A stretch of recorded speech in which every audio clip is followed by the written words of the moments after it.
Hello Internet and welcome to my humble weekend project. Maybe you are noticing something different about this video compared to the two others. I'm finally holding the phone the correct way, the horizontal way. So hopefully the next videos won't be so small and narrow, and I will give you better quality in the next videos, and I will try to be consistent by holding the camera the correct way. So we are now on the third episode, and on the last two other episodes we removed the chassis from the frame, and we removed the engine from the frame. So today we are going to look a little bit around on the frame and see what we can do, and probably dismantle the frame is one of the goals. So let's get into it. The frame is here, and as you can see, we have the rear suspension as I talked about the last episode, and I think this is going to be where we start today.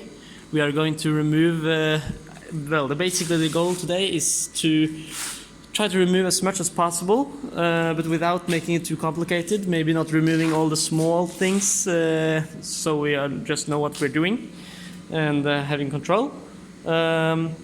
Because I was on the phone with a company that is doing sandblasting in the area, and I talked with them, and they made a deal with me that we could sandblast the frame and the chassis hopefully for a pretty decent price. So I will keep you guys updated on what I'm on this entire build, what the cost will be, how I use the money, and what's the most expensive part of the restoration with this car. And I will also make a full documentation on all the money which is used on parts and labor and stuff like that.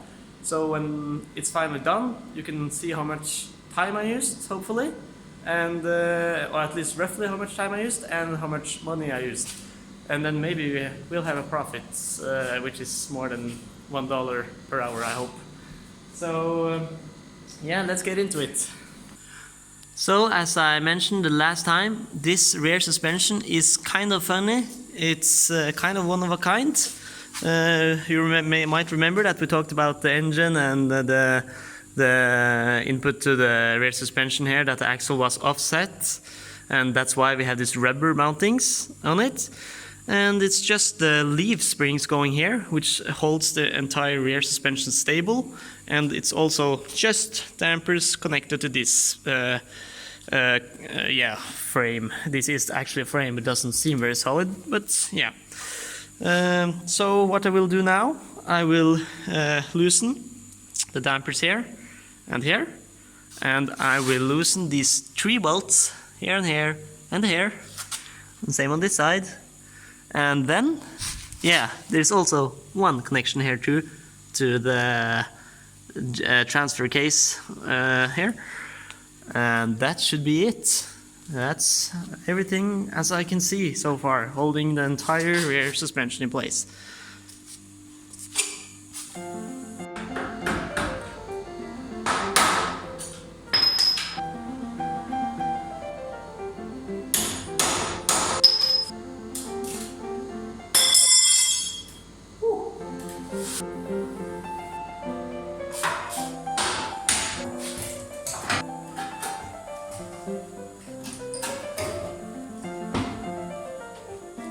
Of course, I forgot to cut the brake hose. Seems like it's going to be a thing on this build, forgetting to cut the hoses. But yeah, I think we're just gonna go and get something to cut it with, and then we're going to inspect it a little bit further. We're gonna change every braking line with the copper in the future. Oi, oi, oi. So that's what's actually holding the entire frame down. Okay, so don't do that when you are dismantling the rear suspension. You might get the entire frame in your face. It's not very much this, but it's going to help a lot to get this to the sandblaster. Actually, I think maybe I will remove the the spring leaves here completely. Maybe I will do that right away actually, because it seems like I can just flip it right up. Like so. It's not... it's very simple, this. Very nice and easy. Just remove the bolt here. So I think I will do that right away. Remove this bolt here and here. That should be a straightforward job. And the same on... oh, not the same on this side, because this goes in here. I'm thinking it's threaded in the aluminium here, or maybe in this. So yeah, that should probably just screw out, and I'm gonna remove the wheels for this one.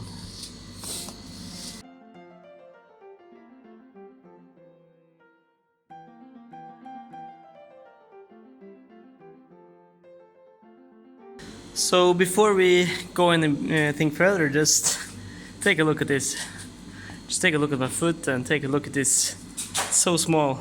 Just funny to appreciate how little this car actually is. And I just realized that you know how many hours I've used so far. Maybe like 11 hours, and I've been using some hours to just fiddling around with going back and forth with tools and fiddling around the camera, filming and everything. And yeah, it doesn't take much time to dismantle this little thing. But yeah, what I want to show you is the wheels here. They are actually screwed together, which is that's some racing stuff, you know. There's a little hidden race car, this little thing. So that's actually quite funny. I'm guessing this is tube tires, and they're actually very heavy. Actually, very heavy actually. But the wheels, I think actually I will get finished. I'm probably sending those to the sandblaster too, but thinking powder coating them white maybe. That's actually cool. It looks like it's rusted in the tire. The rubber has started to rust. That's nice. It's a good sign. Okay, but now we're just gonna try and probably remove these dampers, and the leaf springs I think will be the goal here now. And it's much easier with the wheels off, as you can see. Just to clarify, we was working on this bolt and we finally removed it. And yeah, that's a spring. I think I'm going to wait a little bit on this, but I'm going to get back to it. But I know it's going to sit pretty hard, so, and it's not that important to remove just yet. So right now I think we're just going to focus on, we're going to remove this one, which just has the one little bolt here.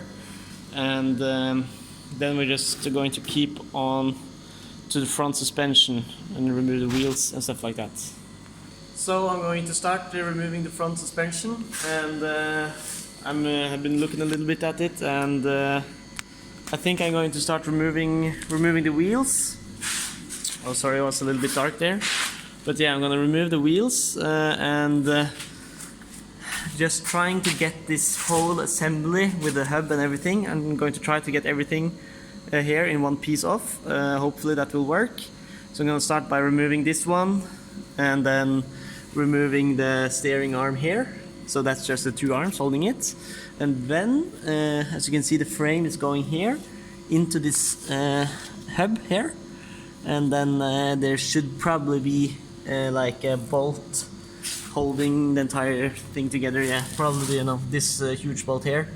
And then I can just hopefully just drag this entire tower off. Yeah, and then do the same on the other side. And then the engine and both suspension will be off the frame, and there will only be these smaller pieces left, which I will just tackle one by one. Just making sure I have good pictures and documentation on it, so I know how to put it back together. And then we'll start removing these plastic pieces after a while, and then hopefully just get the frame really stripped so we can put it off to the sandblaster guys. Okay, so just loosen this bolt right here. It's again 17 millimeters, which is what most of the bolt on this car is. It's a nut here and a bolt going through here. And as you can see, this is something that could maybe save a little bit of time, because this should slide right out. But it will hit the frame here, and that's because the wheels are aligned straight ahead. So I tried to turn the wheels with from pulling on that wheel to make the tires make a turn, but you know, this is not the typical steering system you've seen before, because you can see all the rods and dampers going here actually, and then this is the steering mechanism here. It's not like this pinion and rack or yeah, you know, the common type of steering mechanism.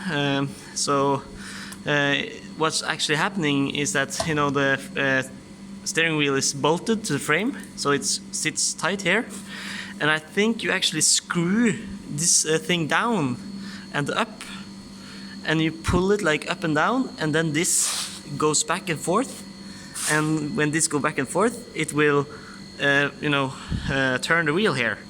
But by applying force to the tire, trying to turn it, like dragging this, you know, it won't help, because the forces is just not acting in this direction. It has to come from this one, and I tried to bang a little bit and push it a little bit, but I don't want to, you know, do something that's not supposed to, you know, put forces where it's not supposed to go.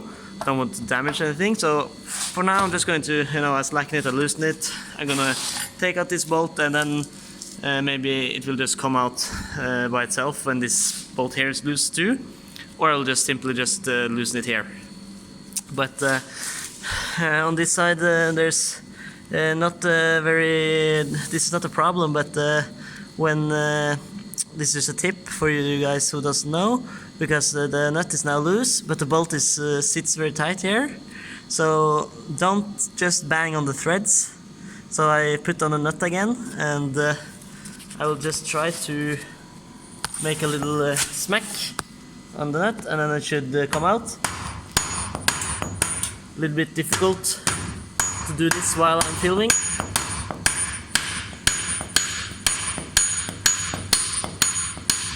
But there you go. You can see how rusty it is on the surface here, and that's, you know, that's what makes it difficult to work on old rusty cars, because everything is just, it has so much friction.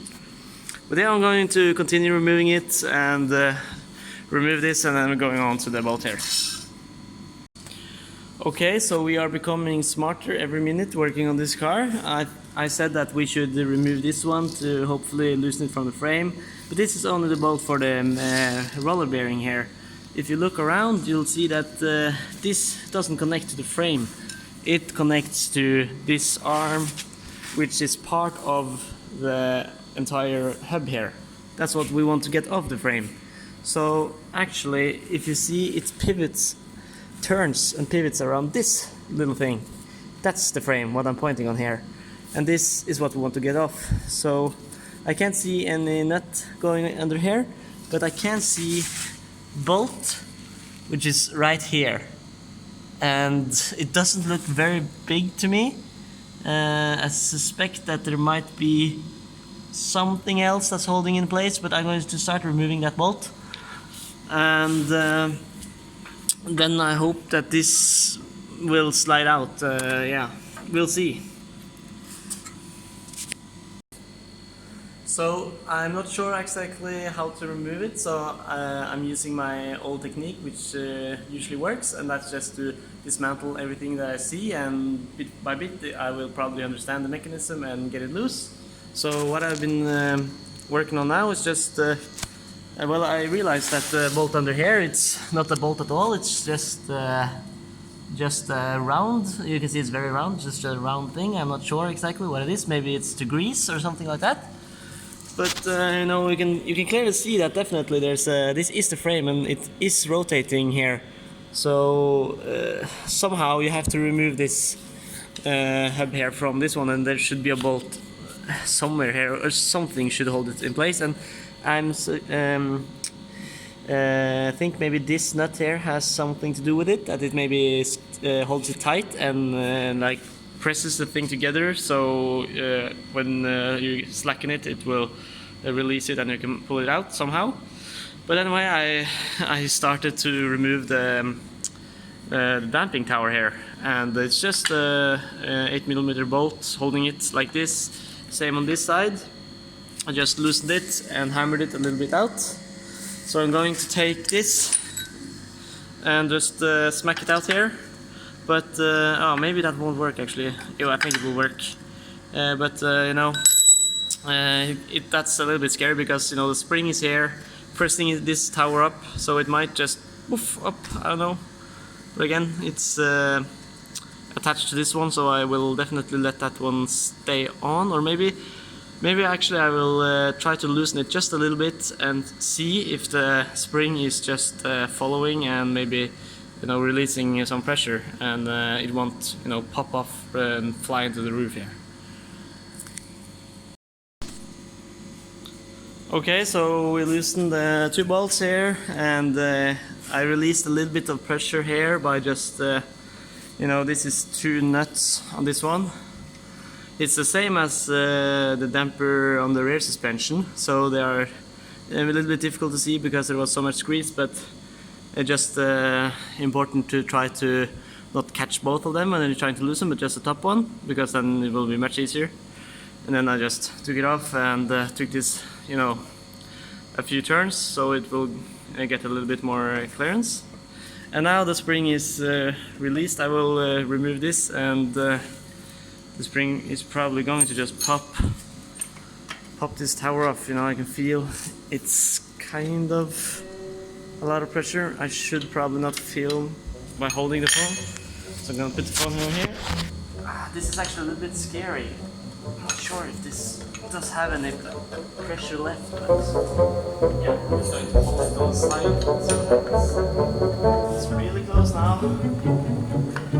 Oh, okay, that wasn't much. Nothing to be afraid of. There we go. Okay.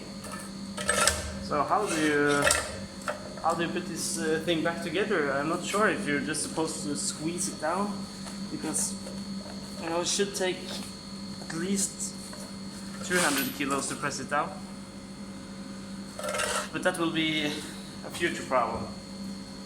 Okay, so at this point it might be smart to read the user manual, but obviously I'm not going to do that because it's much more fun just to figure out how everything is put together. And you know, by cleaning a little bit here, you can see the brass bar going through here, and this is probably the bar which the suspension is pivoting around. And you can also see that I removed the nut here, which easily came off. Was really loose. Don't think it's supposed to be very tight. And I also found the other end here. It's not very easy to see, but there's like you can see that there's some sort of backside to a bolt or something right here. But you know, to get access to that one, you have to remove the spring here and this, so you can, yeah, probably you have to push this threaded part in and then out on this side, out here. And that means that you can't just take this off and get the entire assembly off. You actually have to, you know, take off the wheel bearing, take off everything here, and just remove everything. And this is the first and the last part that has to go on and off. So that's what I'm going to do now. I'm going to loosen this and get this assembly off. Or maybe actually I'm going to try to loose these two and get the entire, you know, this is one assembly. That's what I'm going to try to do. So I'm going to loosen the spring here, it's just one huge bolt, and then loosen this one and this arm under here too, if I can figure out how it's attached. You can see how this works. If I push the spring backwards, you can see the wheel kind of goes up and down. So these two arms, which goes on top here and below here, it's the drag arms, or I'm not sure what the English word for it is, but it's the arms that holds the wheel aligned, and the spring just takes all the forces here. Finally, it is off, and we have the entire main assembly, if I can call it that, free here. This is the part that is stuck. It might be easier for you to now see how this is the part that rotates, and this is the fixed frame part, which you can see. And you know, it has to be this brass pin here, which definitely has seized or something in that matter to make it stuck. In the bearings here, they were actually quite smooth when I had everything on, and I tried to like take it in different direction and see if there was any slack or grounding and stuff like that. But it seemed very fine. But looking at it now, they are rusty, and you know, we are definitely going to replace them. There are probably 4 bearings, 2 on each side, and then obviously it's the wheel bearing, so that will be 5 bearings on this wheel and 5 bearings on the other wheel, and probably just 2 bearings on the rear suspension in the corner here. So in total, yeah, 10, 12 maybe bearings that has to be replaced. So that's not much. I think it was like 60 euros for a bearing. So definitely going to do that when we are doing a full restoration like this.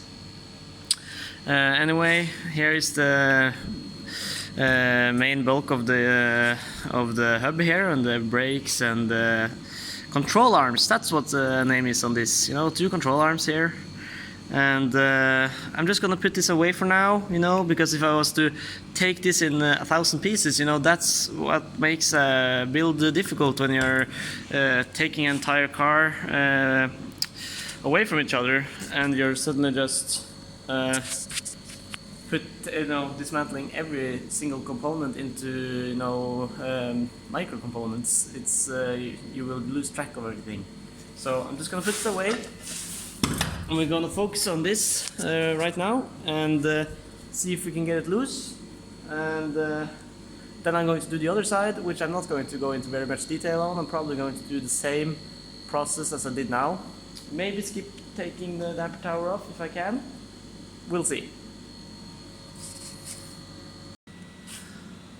So after many hours of struggling with this kingpin, I kind of regret that I maybe started to remove them, but the one side of this was very seized, the other side was actually okay, but there was a little bit of slack in it, so yeah, you can hear that I'm kind of out of breath because I've been hammering on this kingpin now.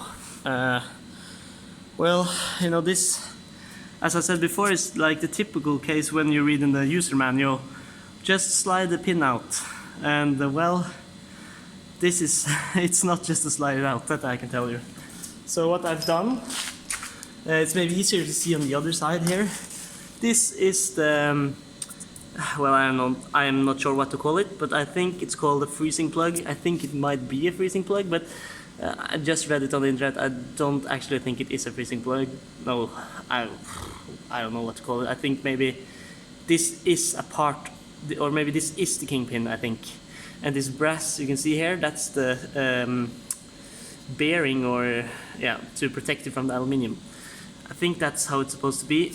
And well, I have drilled it away, and I got this one to fit in there, and I just took this hammer and I took with all my power and just hammered it down, and well, I thought everything was ruined, and I was kind of like, okay, no return, we just have to put all force into it. And it actually came out like a tiny little millimeter. And then I drilled a very large hole, about this long, in to the kingpin here. And then I got this, which I can't get out now, in that hole, so it was stable and it was held in place. And then I could focus on just taking the hammer and not hitting my hand, but just hitting this. And now finally, it's coming out. I've also been heating this up a little bit. Heat is definitely helping. So you would maybe think that the aluminium would expand and make the hole smaller, and yes, it kind of does, but at the same time it gets much more flexible, and oxidation and stuff like that, kind of it doesn't melt away. Definitely doesn't do that, because it has a very high temperature of melting point, but it just makes stuff more flexible. And yeah, I think I'm just gonna show you a few clips now, because I've been struggling a few hours with this one, and you can see how difficult it is to make this just slide out job.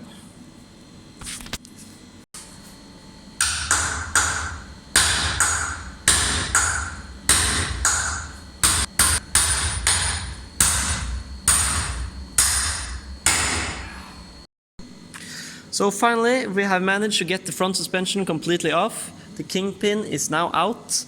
It went through here, and this is the steel frame, and this is also chromed steel. So what happened, especially on the one side that was seized, was obviously that the corrosion, as you can see here, well, it gave a lot of friction in here, and well, it had to come out, and this has to be probably replaced as easiest. They aren't too expensive, but we did take it out the wrong way. If you are following the handbook instructions, because as you remember, there was this little tap out there, which I at one point called a freeze plug, because that's what I read about on the net, but I actually misunderstood what they meant by freeze plug, because I think what he meant that wrote about the freeze plug is this part up here. So as you can see, it's a brass sleeve which is on both sides on this claw, which is what's the one sitting right here, and well, this was on top here holding grease, and when I took this kingpin, this hole was on the underneath, and I punched it through, and then, you know, this broke off. But honestly, I think that was probably the only way I could have gotten it out, because this tap that was on here, it was really not strong enough, and I think it would just have snapped anyways. And it's not too difficult now, because this is very easy to handle. I can just put it in the press, and I can press out these brass sleeves on both sides and put in some new ones. And I mean, with new sleeves and new kingpin, this is going to be just as new and real good. So this is one way of doing it, not the correct way to do it, but maybe it's the easiest way if you are ever in the situation of removing a kingpin on this type of car, or an Isetta. So yeah, finally it's done. We are going to move on the other smaller components here, the brake master cylinders and all the springs and levers and stuff like this. We are going to remove in the next episode. So this is it for episode 3. It's been a few days I've been working on the car now. I'm probably like 20 hours in mechanically working on the car, and a few other hours filming and fooling around. But hasn't taken too much time to this point, and now it's just stripping the frame, and then we will hopefully start on the chassis as soon as possible. But until then, you stay home and you stay safe.